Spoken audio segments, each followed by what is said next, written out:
तुमचा मनसेवरती फार राग दिसतो मला, मनसे या पक्षाबाबत. तुम्ही बऱ्याचदा राज ठाकरेंना, तुम्ही शिवसेनेसोबत जायला तयार होता, पण मनसेचा विषय निघाला की तुम्ही म्हणतात की नाही मनसेने काय फायदा होणार नाही, किंवा कधी त्यांना कोणी भेटायला गेले घरी की तुम्ही त्याला विरोध करतात.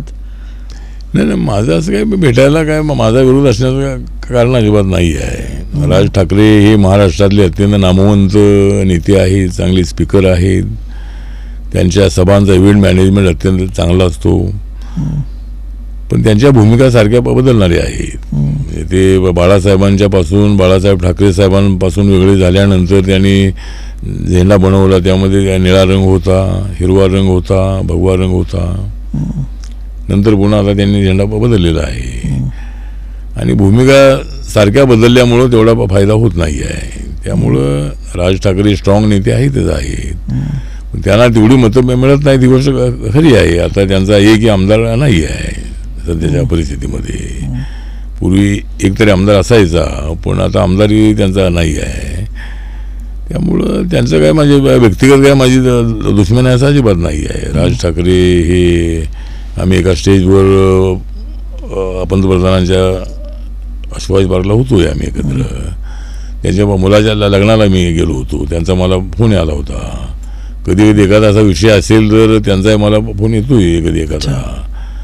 त्यामुळे अशी काय व्यक्तिगत दुश्मनी अजिबात नाही, फक्त त्यांच्या भूमिका ज्या आहेत त्या उत्तर भारतीयांना विरोध, मराठी पाट्या लावल्या पाहिजे तिथंपर्यंत ठीक आहे, पण मराठी बोललंच पाहिजे असं आग्रह धरणं हे योग्य नाही आहे. इथं राहिलेल्या माणसांनी मराठी बोललं पाहिजे, पण एखाद्याला येत नसेल तर तू मराठी बोल म्हणून दादागिरी करणं हे योग्य नाही आहे. उलट मुंबईची इमेज खराब करण्यासारखं आहे.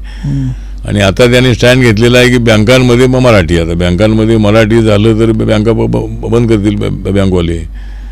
त्यामुळं या अशा पद्धतीची भूमिका घेतल्यानंतर सरकारने बघायची भूमिका घेऊ नये. ठीक आहे, म्हणजे कोणाची भूमिका चुकीची असेल की बरोबर असेल, पण दादागिरी करून असं काहीतरी करणं योग्य नाही आहे. जाऊन बँकेमध्ये दादागिरी करायची, तू मराठी बोललंच पाहिजे, एखाद्या मराठी त्यांनी शिकलं पाहिजे खरी आहे.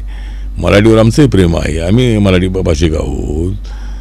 पण मुंबई ही अशी आहे की आपली आर्थिक राजधानी आहे. इथं सर्व बहुसंख्याक बहुभाषेचे लोक, सगळ्या जाती धर्माचे लोक इथं राहतात. त्यामुळं कधी मशिदीचे भोंगे काढा असं अशी भूमिका घ्यायची, तर अशा भूमिकांना आपला विरोध आहे. आपलं म्हणणं असं आहे की आपण आपला पक्ष चालवला पाहिजे, वाढवला पाहिजे, माणसं निवडून आणली पाहिजेत.